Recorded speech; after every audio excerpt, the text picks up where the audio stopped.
Muitas graças, doutor Guilherme.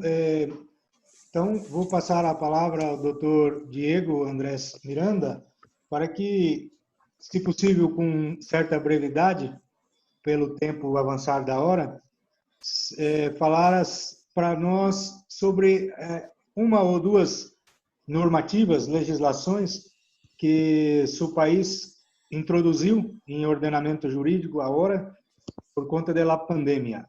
Doutor Diego. Muchas gracias, doctor Everton. Hace 2 meses que el presidente de la República de Colombia declaró la emergencia sanitaria a través del estado de emergencia, con el cual adoptó medidas de impacto económico, pero además, principalmente, medidas de aislamiento preventivo obligatorio en todo el país. ¿Esto con qué fin? Con el fin de detener el avance en el contagio que se estaba presentando en Colombia, gracias a lo que todos conocemos, se trata de la pandemia por COVID-19 declarada por la Organización Mundial de la Salud. Con esta medida de emergencia, de estado de emergencia sanitario, el presidente de la República ordenó que el ejercicio de todas las funciones públicas, es decir, que los trabajos públicos, los funcionarios públicos debían seguir realizando sus labores desde sus casas. Ya la legislación laboral colombiana había diseñado una modalidad contractual conocida como teletrabajo. Esto permitió que de manera mucho más rápida se pudieran implementar empleos de manera remota para el ejercicio de la función pública. Además, también la educación tuvo que adoptar los escenarios virtuales, los instrumentos tecnológicos para conseguir el efectivo desarrollo de lo que es el servicio público de la educación. Esta medida adoptada por el presidente de la República, no obstante que prohibió la libre locomoción, el libre tránsito por todo el territorio nacional, dejó unas excepciones, unas actividades las cuales no se vieron afectadas por esta declaratoria de emergencia sanitaria. Dentro de estas actividades no prohibidas se encuentran el sistema financiero, se encuentra también la labor de las notarías, se encuentra indudablemente la labor o el transporte del personal médico. También quedó exento de la prohibición de movilidad el transporte de alimentos. Y de manera personal, a las personas se le permitió salir a las calles para las labores de abastecimiento, ya sea de insumos médicos, pero también de insumos alimenticios. Estas medidas de prohibición que estableció el presidente de la República tienen únicamente el objetivo claro de mitigar los efectos del COVID-19. Este control de finalidad lo debe realizar el Estado colombiano a través de las Cortes y una vez verificada que la medida no cumplía con la finalidad de mitigación para la cual fue convocada, estaría sancionado no solo el presidente de la República, sino los ministros por la responsabilidad de esos actos que nada tuvieron que ver, con la mitigación de la pandemia del COVID-19. Por otro lado, el ejercicio de lo que respeta a las libertades tales como el derecho al ir y venir, se encuentra fundamentado por la garantía que debe suministrar el Estado de la vida de todos los ciudadanos.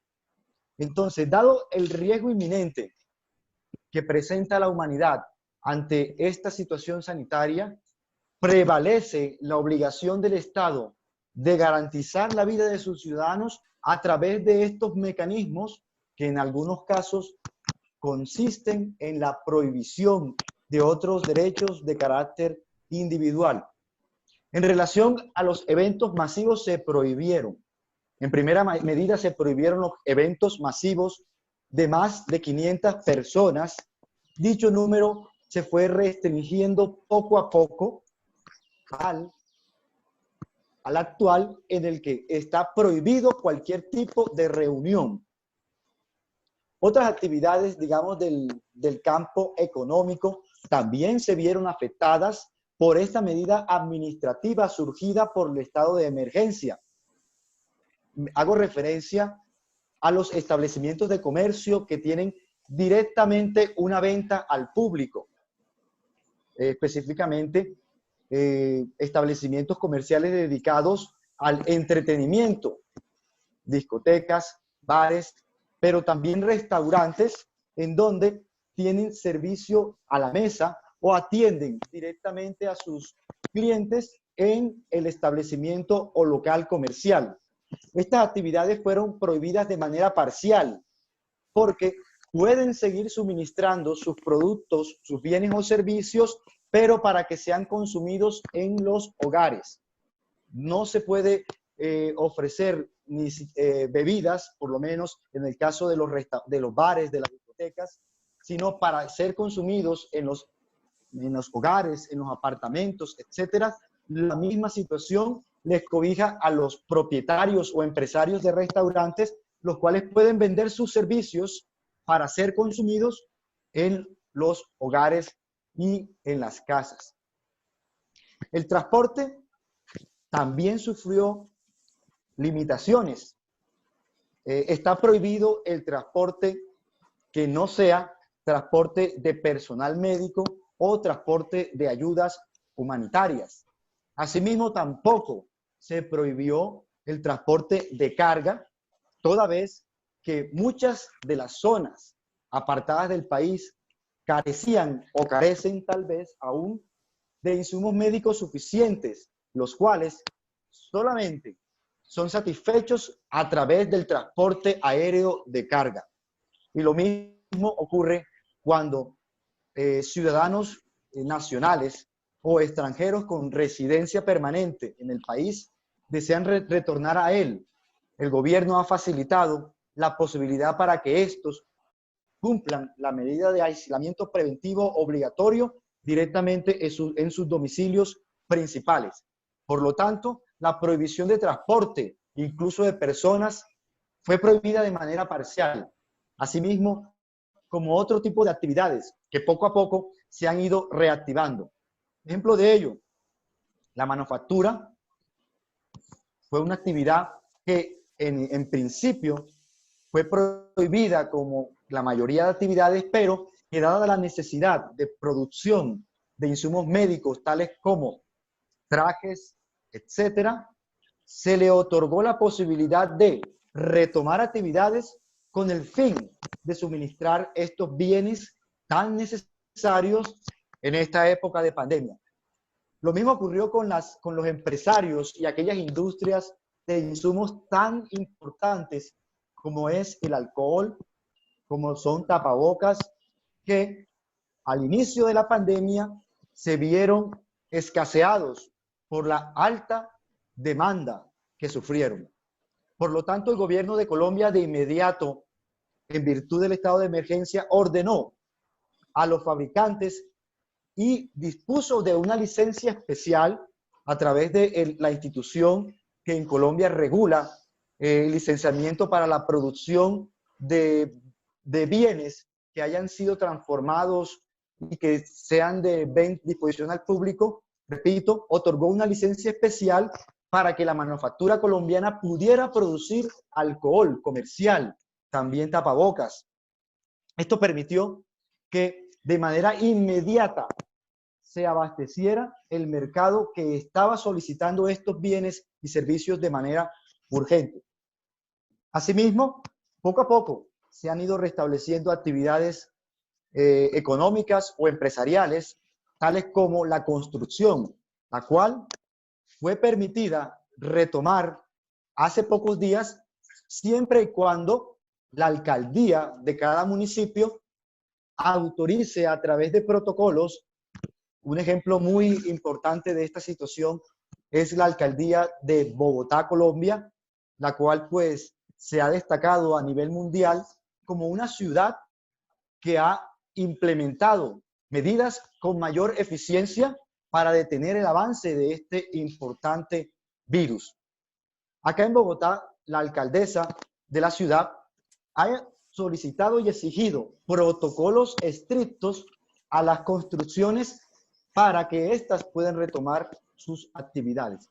Asimismo, se han implementado controles de movilidad para que los ciudadanos puedan acceder a los suministros alimenticios, puedan reabastecerse.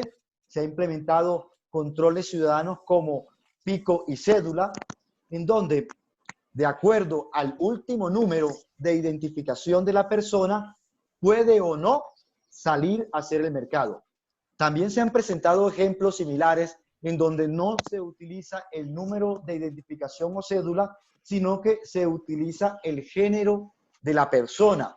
Esta medida no es tanto un poco innovadora o controversial para algunos, fue suspendida en la ciudad de Bogotá e implementada la alternativa de control ciudadano conocida como pico y cédula, que repito, restringe la movilidad para el abastecimiento de insumos alimenticios de acuerdo con el número en que finalice la identificación o la cédula. De esta medida, querida audiencia y queridos y respetados colegas, se han desarrollado actos administrativos por parte del gobierno de Colombia para mitigar los efectos de la pandemia, no tanto en el sector económico, sino también en las dinámicas sociales de la sociedad. La implementación del teletrabajo es un instrumento trascendental que nos ha permitido como sociedad poder seguir brindando los servicios públicos, obviamente aquellos que sean susceptibles de ser brindados por los canales digitales, pero además facilitarnos medidas para que sean aplicadas de inmediato, ¿sí? Sí. Y respetando obviamente los controles constitucionales que necesariamente deberá aplicar la Corte Constitucional y verificar que estos actos administrativos, los cuales se están ejecutando actualmente, hayan sido motivados adecuadamente y hayan cumplido con los derechos superiores, tales como el respeto por la democracia, el respeto por la participación y el respeto por el pluralismo. Muchísimas gracias y le concedo la palabra al respetado y querido doctor Everton. Muchas gracias, doctor.